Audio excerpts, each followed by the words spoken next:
అభివృద్ధి పదం వైపు నడిపించి కాలుష్యం లేని కలుషితం లేని నీరును మీ ప్రాంతానికి ఇవ్వడం ద్వారా ఇండస్ట్రియల్ పొల్యూషన్ నుంచి మిమ్మల్ని కాపాడడం ద్వారా మూసి కట్టి తీరుతాం. మూసి కట్టే బాధ్యత నాది, నల్లగొండకు విముక్తి కలిగించే బాధ్యత నాది. ఎవరైనా అడ్డం వస్తే అడ్డం వచ్చేటోళ్ళ సంగతి చూసే బాధ్యత మీది. గదొక్క బాధ్యత మీరు తీసుకోండి. నిజాంనే దిగంతాలకు తరిమినోళ్ళు, ఉమ్మడి రాష్ట్ర సమైక్య పాలన నుంచి విముక్తి కలిగించిన నల్లగొండ బిడ్డలు. బండి యాదగిరి ఆనాడు బాడిండు, బండి వెనుక బండి కట్టి 16 బండ్లు కట్టి ఏ బండ్లో వస్తారో కొడుకో నైజాం సర్కారోడా, చుట్టుముట్టు సూర్యాపేట నట్ట నడుమ నల్లగొండ కడతామ్ర నీ గోరి అని నల్లగొండ బిడ్డలు, నిజాంకే గోరి కట్టిన బిడ్డలు మీరు. ఇవాళ మూసి వద్దని అడ్డం బండేటోళ్లకు గోరి కట్టే శక్తి మీకే ఉంది.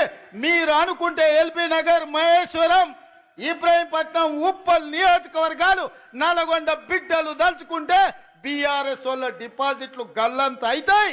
మీరు కంకణం కట్టుకోండి. నల్లగొండ ప్రజలారా ఆలోచన చెయ్యండి. మూసి కట్టాలన్నా వద్దా? మూసి వద్దంటే ఆ మూర్ఖులు మిమ్మల్ని నిండా ముంచుతారు. మూసి కట్టాలంటే వద్దన్నోళ్ళను మూసిలో ముంచండి అని మీ అందరికీ తెలియజేస్తూ, మూసి కట్టే బాధ్యత నేను తీసుకుంటే ఎంత ఖర్చన్నా కానీ ఎన్ని కష్టాలన్నా రాని సోషల్ మీడియాలో ఎన్నైనా తిట్లు తిట్టని, ఎట్లా తిడుతురో మీరు చూసిరు కదా. ఏడైనా ఏదైనా కట్టాలంటే ఎవరో ఒకరు కోల్పోవాలి. కోల్పోయే వాళ్ళకి ఎవరైనా ఇష్టపడి మూసీలో బతుకుతారా? మూసీలో ఎన్ని దోమలు ఉన్నాయో మీకు తెలియదా? నల్లగొండలో సిరీస్ ఫ్యాక్టరీ కలిసిన ఎట్లుండేనో మీకు తెలియదా? బోర్ వేస్తే నీళ్లు పచ్చగొచ్చి అన్నం వండుకుంటే సారే పెట్టుకున్నట్టు పసుపు బియ్యంతో అన్నం తిన్నట్టు ఉండలేదా? అట్లాంటి పరిస్థితి నుంచి ఇవాళ ప్రక్షాళన చెయ్యాలి అని అంటే వద్దే వద్దు అని ఇవాళ బీఆర్ఎస్ వాళ్ళు అంటారు. నేను చంద్రశేఖరరావు గారిని అడగదలుచుకున్నా. మీ పిల్లలంటే గాలి పోరలు గాలికి తిరుగుతారు, గాలి మాటలు మాట్లాడతారు. అనుభవం గల మీరు చెప్పండి, మూసి కట్టాలన్నా వద్దా? వద్దంటే మా నల్గొండ బిడ్డలు మిమ్మల్ని బొంద పెడతారు. ఉన్న ఏకలింగం కూడా మొక్క కూడా మొలవదు నల్గొండ జిల్లాలని పార్టీ గుర్తుపెట్టుకో. అది ఎల్బీ నగర్ కావచ్చు, మహేశ్వరం కావచ్చు, ఉప్పల్ కావచ్చు, నీకున్న సీట్లలో డిపాజిట్ వస్తే మా నల్గొండ బిడ్డల మీద ఒట్టే. ఎందుకనంటే మా నల్గొండ వాళ్ళు అనుకుంటే మా పాలమూరు వాళ్ళు తోడైతే ఈడ ఎవరికన్నా డిపాజిట్ వస్తుందా? మీరు ఒక్కసారి ఆలోచన చేయండి. అందుకే ఇవాళ మూసీ ప్రాజెక్టును పూర్తి చేసే బాధ్యత ఇవాళ మీకు ఒకే ఒక్క మాట ఇచ్చిపోతున్న నల్గొండ జిల్లాలో. మిగతా అన్ని కూడా మీ నాయకుల చేతుల్లోనే ఉంది, వాళ్ళు పని చేసుకుంటారు. ఈ వేదిక మీద నుంచి నల్గొండ జిల్లాలకు నేను ఇస్తున్న ఒకే ఒక్క మాట, మూసీ ప్రక్షాళన చేస్తాం, మూసీని పునరుజ్జీవింపజేస్తాం. మూసీలో కొట్టుకొచ్చే మనుషుల శవాలు, పశువుల కలేబరాల నుంచి విముక్తి కలిగి శ్రీమతి సోనియా గాంధీ గారు, శ్రీ మల్లికార్జున్ ఖర్గే గారు, శ్రీ రాహుల్ గాంధీ గారు, శ్రీమతి ప్రియాంక గాంధీ గారు హాజరై హైదరాబాదు నడిబొడ్డున ఎల్బీ స్టేడియంలో మిట్ట మధ్యాహ్నం లక్షలాది మంది తెలంగాణ బిడ్డల, కాంగ్రెస్ పార్టీ కార్యకర్తల ఆశీర్వాదంతో ఇందిరమ్మ రాజ్యం ప్రజాప్రభుత్వం ప్రమాణ స్వీకారం చేసి సరిగ్గా 365 రోజులు అంటే 1 సంవత్సరం పూర్తి చేసుకొని మొదటి సంవత్సరం ఉత్సవాలు పోరాటాల గడ్డ నల్లగొండ గడ్డ మీద ఈరోజు మనం ఈ కార్యక్రమాన్ని జరుపుకుంటున్నాం.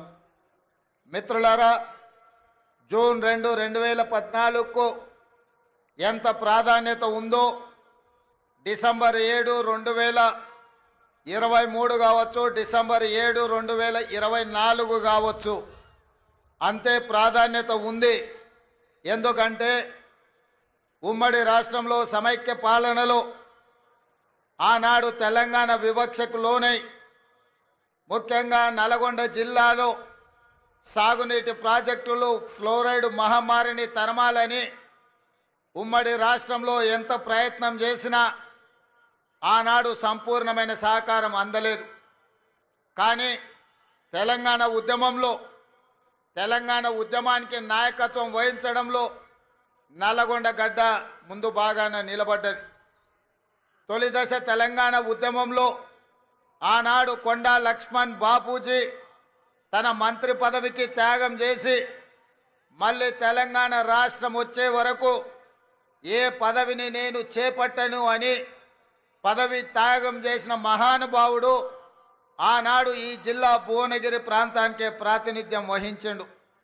ఆ తర్వాత మలిదశ తెలంగాణ ఉద్యమంలో ఉమ్మడి రాష్ట్ర మంత్రిగా ఉన్న మీ అభిమాన నాయకుడు కోమటిరెడ్డి వెంకటరెడ్డి గారు తెలంగాణ రాష్ట్రం కోసం, తెలంగాణ రాష్ట్రం వచ్చే వరకు నాకు ఈ మంత్రి పదవులు అవసరం లేదు, నా మంత్రి పదవి కంటే నాకు తెలంగాణ రాష్ట్రమే ముఖ్యమని ఆనాడు ఉమ్మడి రాష్ట్రంలో కోమటిరెడ్డి వెంకటరెడ్డి గారు మంత్రి పదవి త్యాగం చేసి మళ్ళీ తెలంగాణ రాష్ట్రం వచ్చిన తర్వాతనే ఇందిరమ్మ రాజ్యంలో ఈనాడు మంత్రి పదవి చేపట్టడం ద్వారా త్యాగం చేసిన పదవిని మళ్ళీ తీసుకోను అని చెప్పి వారు ఆదర్శంగా నిలబడ్డారు.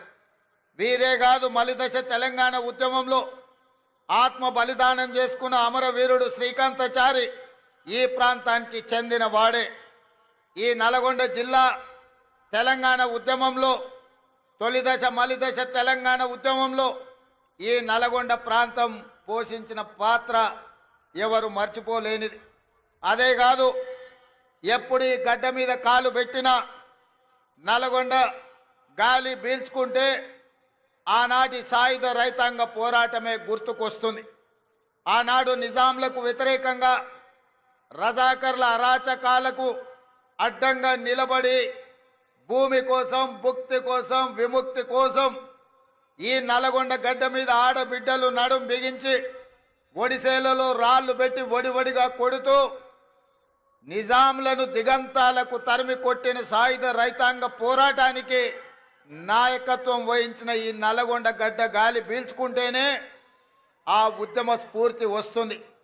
అదే కాదు, అన్యాయం ఎదురైతే వీరోచితంగా పోరాటం చేసిన మల్లు స్వరాజ్యం, భీమిరెడ్డి నరసింహారెడ్డి, రావి నారాయణ రెడ్డి,